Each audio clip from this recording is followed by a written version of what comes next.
I got my luggage in the boot, soon I'll be freewheeling, heading down that road to a county in the west. I'm all alive, and to tell the truth, I've got this lovely Hello, feeling. I'm there. It's Ronan Carley. I'm back with the Ros4Sam Podcast. I'm here in the studio with Padraig, Farrell and Delaney. Padraig and Pierce were with me the last day in the studio, and that day we were talking about the Roscommon versus Laois game. Roscommon. Happy St. Valentine's Day, on. Happy St. Valentine's Day to you, Pierce. That day we were talking about the Laois game, and Roscommon threw away a 6-point lead heading into injury time, let in 2 goals. Laois will feel maybe that they were perfectly entitled to get something from that match, and since then they've gone on and had another great win since then. Roscommon subsequently played Fermanagh and Clare, a win and a loss, and again in the Fermanagh game 6 points up, and ended up losing that game. And so that was a bit of a disaster, the Fermanagh match. But look, Padraig, I think you had called that. You had said the Fermanagh game was going to be a very tough one. Yeah, look, I suppose you would be fearful going up to Brewster Park there, and particularly Roscommon, I suppose, were a little bit deflated with the Laois result, particularly playing at home. But Fermanagh are they're a very difficult team to beat, and Roscommon probably will be disappointed though, because they put themselves in the box seat to win that game and didn't win it. But there will be a lot of teams will struggle up there. It won't be the last points that Fermanagh will take at Brewster Park. And as you can see, every team seems to be taking points off each other. It's a very competitive division. Have the like of Conor Hussey coming back into the team there. That's a massive boost for Roscommon. He came on there in the last few moments against Clare, and I believe Ultan Harney is back running, which is a good sign. He's been spotted kind of doing a few lengths after the league games in the Hyde, so I definitely think he's on his way back maybe in the summertime as well. So look, I suppose that's league football. You're going to get a few guys back, and then along the way you're going to lose a few too. But Shane Kilbride is a massive loss. And yeah, as you say, Conor Hussey back there, Ultan Harney would be definitely welcomed, and they can look forward the next day, Pierce, to having Conor Cox back there as well for the Kildare game. Yeah, he'll be a very big addition. The Kildare game, it's a very important game. When you consider the games coming up after the Kildare game, they have only one home game after the Kildare game, and that's against Westmeath. So they'll have 3 away games then. So I mean, if they could beat Kildare, it would be a great boost for the Sheep Steelers. So anyway, it remains to be seen whether they'll do it or not. I think it's 5 years since Kildare and Roscommon last played in the league, and Roscommon gave Kildare a bit of a thumping that day. Back in 2015, Roscommon got promoted afterwards, and Kildare got relegated. So Pierce, you obviously have the factor of Jack O'Connor being back in there with Kildare. There's sometimes an assumption when someone like that arrives that everything's going to miraculously change. I mean, they've lost a game there already. I suppose it's not just a matter of waving your magic wand and expecting things just to dramatically change, but it surely will be a boost for them.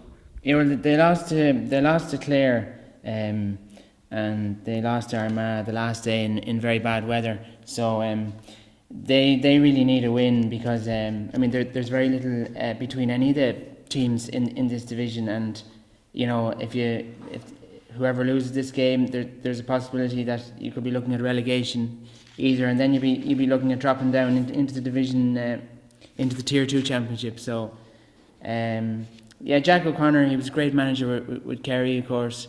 I met him at a wedding once in Enfield, and he was a lovely man. He gave me a very nice greeting, even though he didn't know me from Adam. But judging by the last day, they were very poor against Armagh. Did you give him any advice football wise? I didn't. Well, I've Kerry connections myself. I thanked him for all the good times with Kerry, and he was very gracious, I have to say. He seems like a very nice kind of a fella. But it's hard to know. It's a tough division for him to try and get out of, and they haven't made the best of starts with 2 losses. Yeah, so he'll have his work cut out. And I wasn't at either of the Fermanagh or Clare games, but I was fortunate enough last night to get chatting to Malachy Gately. He's the manager of Fuerty, and he filled me in on that game on a performance where Roscommon, it wasn't a pretty game by any means, but they got the win they deserved. What were your impressions of that match overall, Malachy? We looked very nervous, and we just wanted the 2 points by hook or by crook. That was my general take on it. Good to see new guys coming back. Connor Hussey came back into the squad again after seriously off. Yeah.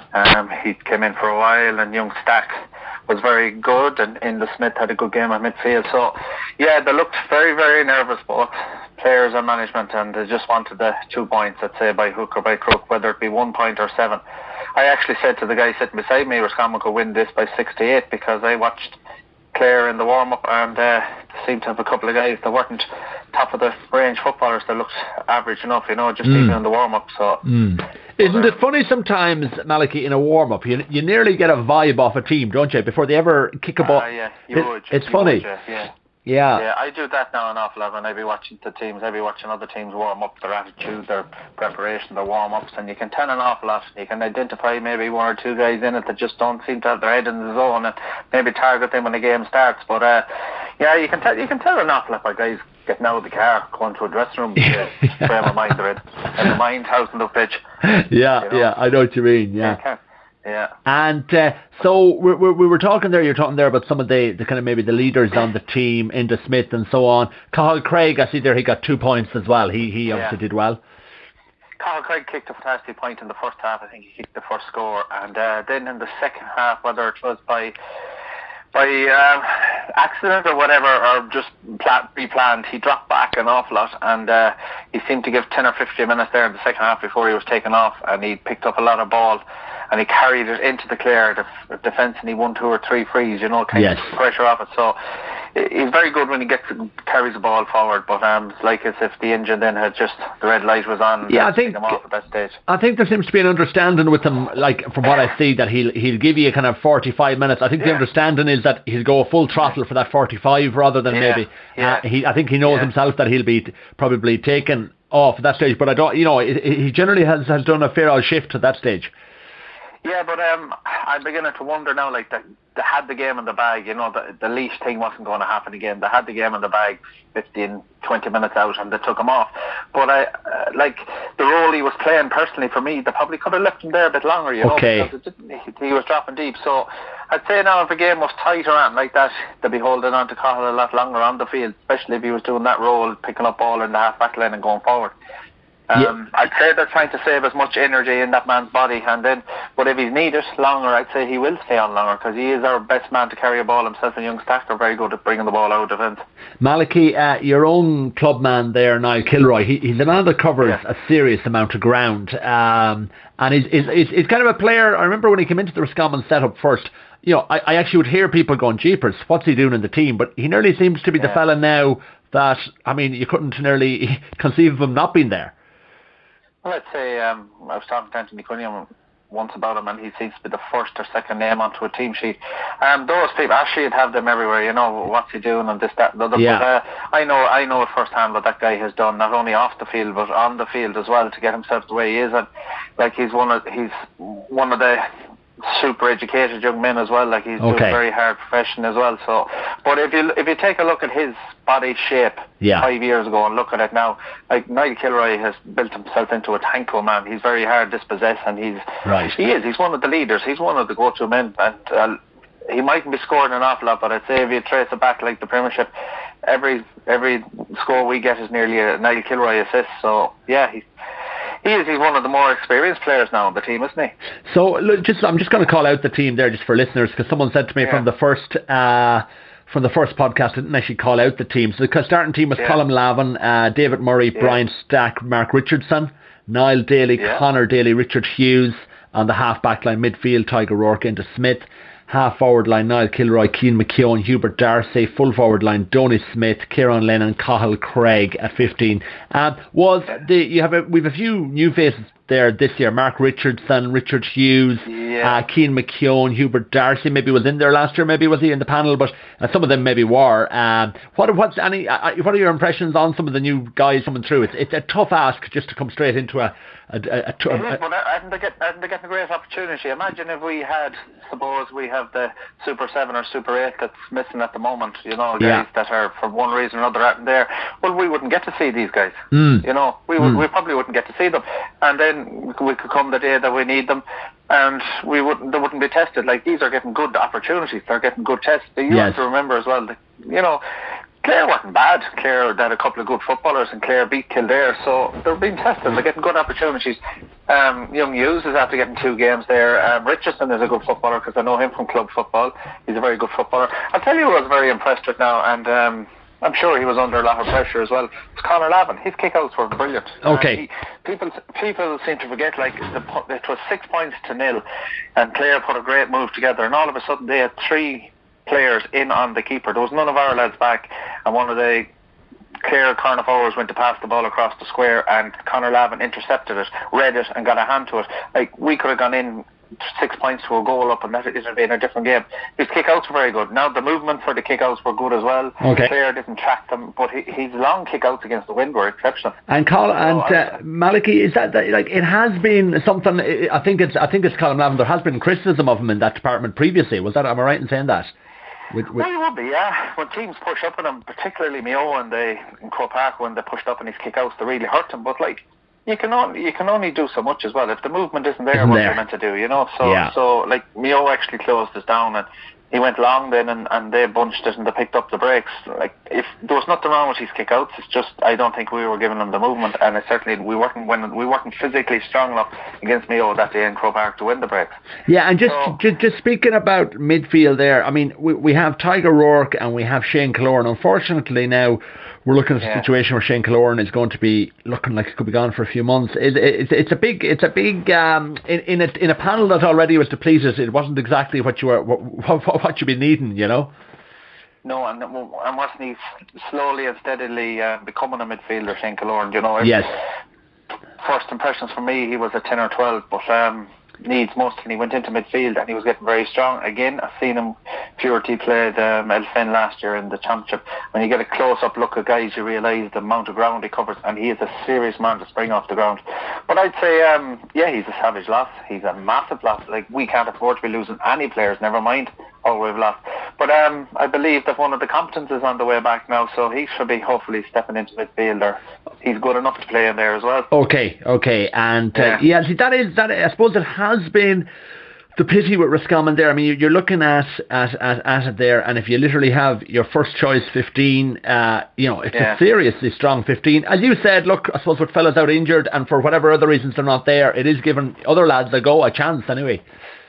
Oh, it certainly is, yeah, it certainly is. And I said it, I've said it before, and I've said it to you before, like, you go up to Dublin and take 7 or 8 of their first teamers out as well. I don't care how good their subs are, they'll still struggle. So, we're doing very well to be competing even with all these lads back are gone. But I still think, we'll tip along nicely, and mid-table for me, or close to the top, would be grand in the league, and be ready to hit the ground running in the championship. Yeah. To be in the all isn't to go up this year, because if we go up this year, what are we going to be doing? We're going to be struggling next year again at the foot of Division 1 and losing it down again. I would love to be very competitive in the league, find a new fellas, and be ready for the championship, because the Connacht championship is going to be savage this year. Galway are really going well, and Mayo are going to come with something too. So Connacht is going to be probably the most competitive province in Ireland this year. And when you think about it, Malachy, it's incredible really for Roscommon there to have won 2 Connachts in the last 3 years. It's fair going, isn't it?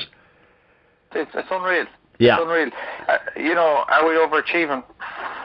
Nah, don't know. Are we? Yeah. We have good underage, but we're up there. We're up there in the top 7 or 8 consistently, and it's brilliant for a population that we have. But it's great to be up there, isn't it? Like, yes. we're long enough in the doldrums, and I think we're not that far away again either. You know, I just think that if we get over this bumpy road and get these injuries, lads back injured, there's a lot of them coming back together now, and I just hope that they're ready for championship football, you know.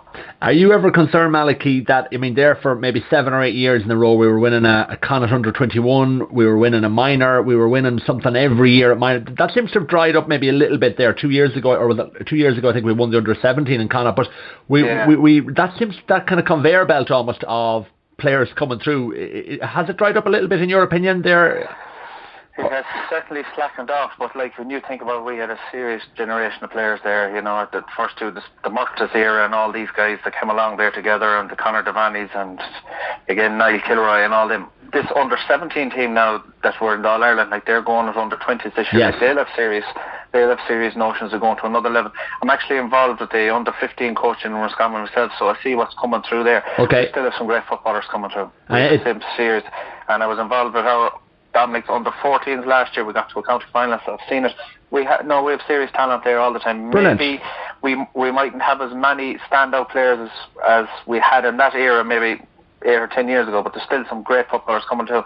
As it's slackened off slightly, but I still think there's some great young lads coming through, and there's an academy after being set up now headed by Sean Kilbride, and there's a good few of us helping out with that, and it's, you know, that's working with the groups in between the 16s and the 8 and the minors. Okay. Just, you know, making sure that every footballer in Roscommon gets an opportunity to see what he's like, you know. To answer your question, it has slackened off, but there's still some great talent coming through. Yeah, you wouldn't be pressing the panic button or anything yet. No. Well, you look at the Roscommon CBS again, and like, you know, we always look at county teams, and when Roscommon CBS is going well, I always find that the club teams or the county teams are going well as well. So like they have another very good team this year, I believe. So I wouldn't.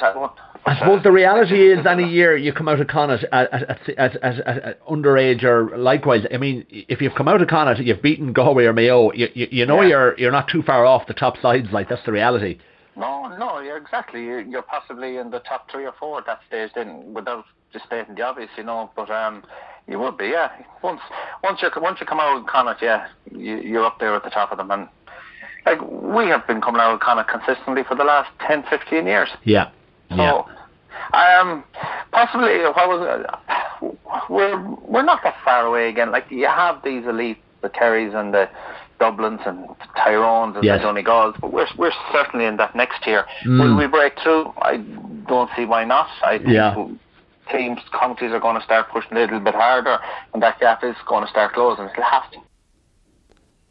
And that was Malachy Gately. And Padraig, as Malachy said there, it was a win. Roscommon really needed that win. They got the win. Oh yeah, a win they badly needed, and like, you know, I suppose you have to remember that Clare came into the game on a little bit of a bounce. Like, they'd beaten Kildare, who was a team that were very much seen as a team that would be going up, or certainly, you know, were heading in the right direction. So Clare, while they're missing a few players this year, particularly Gary Brennan in the middle of the field, they do have quality, like the like of David Tubridy there. And like, Roscommon will have been very happy. Like, they weren't exactly, you know, in a very commanding position after there were 6 points to no score up, but there was an absolute gale blowing in the Hyde. So I'd say, by all accounts, they managed the game very, very well, which is the sign of, I suppose, a team with a bit of experience, that they were able to kind of just slow the thing down and, you know, frustrate Clare. And eventually, I think they nicked a goal at the end there. So I think, you know, in general, Roscommon would be just happy to try and get the show back on the road, and they've only one more game in the Hyde, so they badly needed to win that game, and they've put themselves now very, you know, in a very good position, like, you know, albeit with probably, you know, a few very tough games left, like. Just looking ahead, Pierce has mentioned the Kildare game there and the fact that Jack O'Connor is involved now with Kildare. Padraig, Newbridge, like, I think I was chatting to Gar Malone the other night. He said that no team has won away from home so far in the Division 2, which is amazing. It's not going to be easy going to Newbridge either. No, well, it would be fair to say that Laois people in general have a hang up about Kildare. Now, as regards Jack O'Connor, that was a very poignant, emotional tribute that Pierce paid to Jack. But Jack O'Connor has been around Kildare football for quite some time. Like, he's been involved with Moorfield there for maybe the last 4 or 5 years. His 2 sons are playing for them. So, you know, while Jack O'Connor coming gives them a little bit of a boost, you can be sure the fact that he's not from Kildare, half the county, particularly those who don't like Moorfield very much because they've dominated club football, will be kind of beginning to get a little bit kind of impatient now with Kildare. Like, they have had a very poor start to the league. They have 2 points out of 3 games, and the pressure is actually coming on Kildare a little bit now. And is it a surprise to you how Kildare, they've had some really good underage success in recent years. Is it a surprise to you that they're not really delivering as much maybe as people would have expected with this underage? Well, in fairness to them, I suppose they had a good. I'm not just talking about this year. Yeah, no, I think maybe the year before last they had a reasonably good year, and then Daniel Flynn kind of walked away, and the whole Keane O'Neill thing seemed to go a little bit sour. They do have an awful lot of quality players, but the only problem with that is they're kind of in the shadow of Dublin, and it does kind of cast a major shadow on all the Leinster teams in that their focus has nearly shifted off Championship, because the Leinster Championship is basically unwinnable at the moment. The thing about Kildare there is that they are a very physically big team. Like, they're very physically big and strong. You have the two Cribbins, Keith and Paul, in the half forward line. They're very abrasive footballers, great ball carriers, probably not the best finishers. And then you have Paddy Brophy and Daniel Flynn, both who are very good finishers, and then throw into the mix the likes of Niall Kelly there, who's a very knacky forward. Like, they have a very strong team, but in saying that, they will be very disappointed with what they've got out of the first few games. I think above in the athletic grounds in Armagh, they were basically, the game was over, with 20 minutes to go. Like, Armagh could afford the luxury of having Jamie Clark sent off with, I think, about 25 minutes left, and they were 11 points up at that stage anyway. So Kildare are not going well, but Newbridge, much like the Hyde, it's a tough place to go. It's a very tight grounds. The dressing rooms are very small, miserable.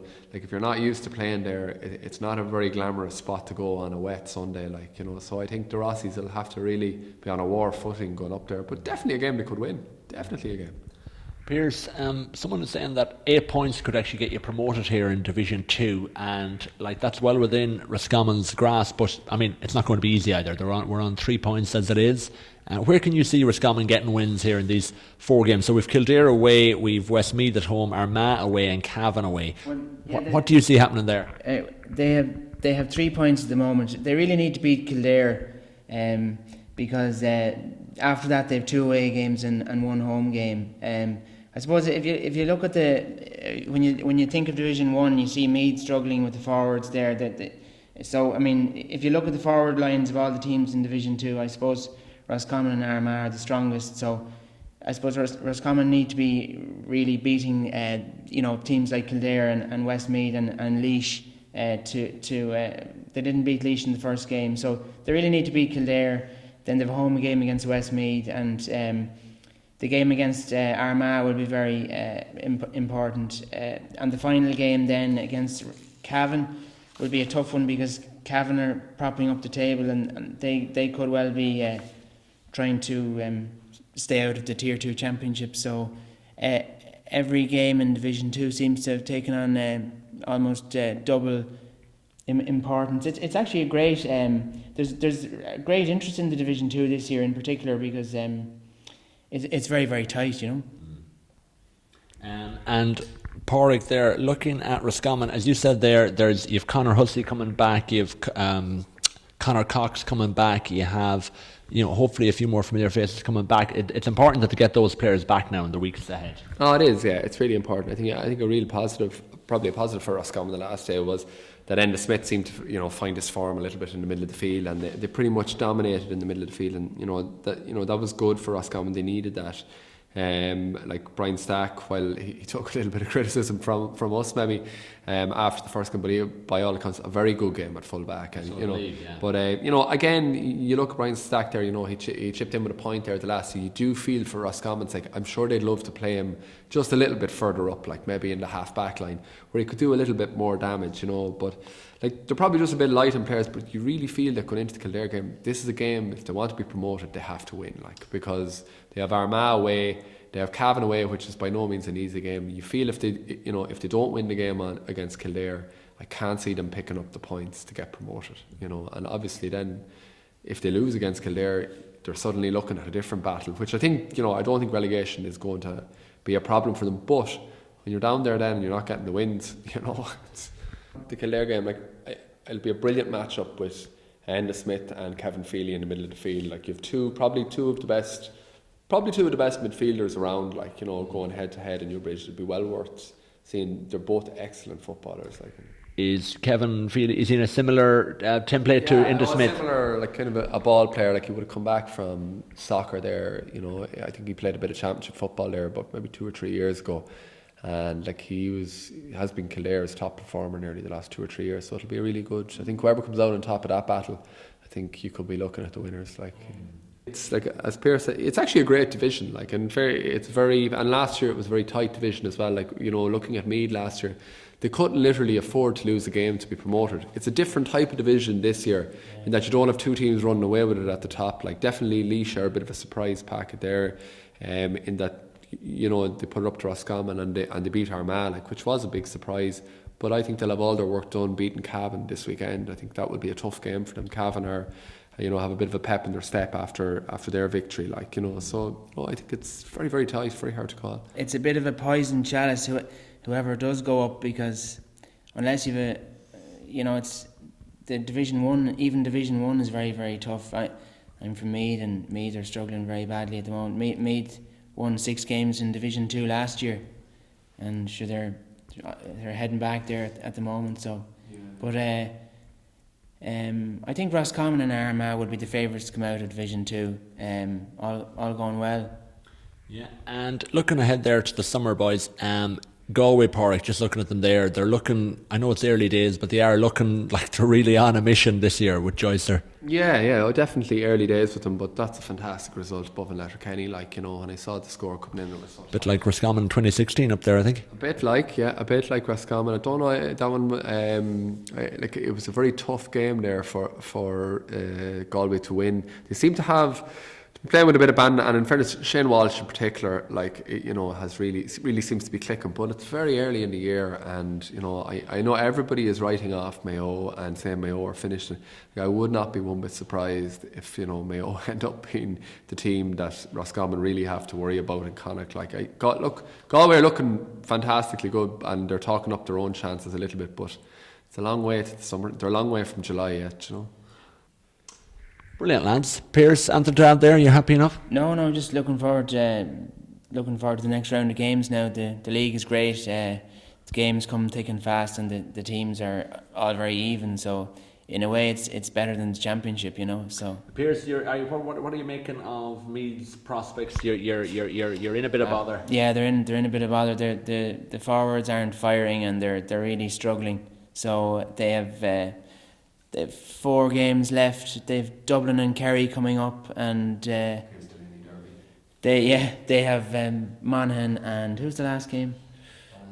Galway at home. So it doesn't look like it probably looks like they're not going to pick up any points. As you say, going up to Division 1, it can be a poison chalice in some ways, but look, I suppose it's where teams want to be. Like, that's the reality, isn't it? Yeah, it's actually a slight bit of an anticlimax when you get up to Division 1, because it's so difficult, but you know, if I think any team coming up from Division 2, if you have a really good set of forwards, it gives you some chance. Armagh look to have a terrific set of forwards. Roscommon probably have better forwards than Meath. I was at the Meath-Mayo match. I'd say Roscommon probably have better forwards than Mayo at the moment. Mayo were poor enough against Meath the last day. They just about got 1-9.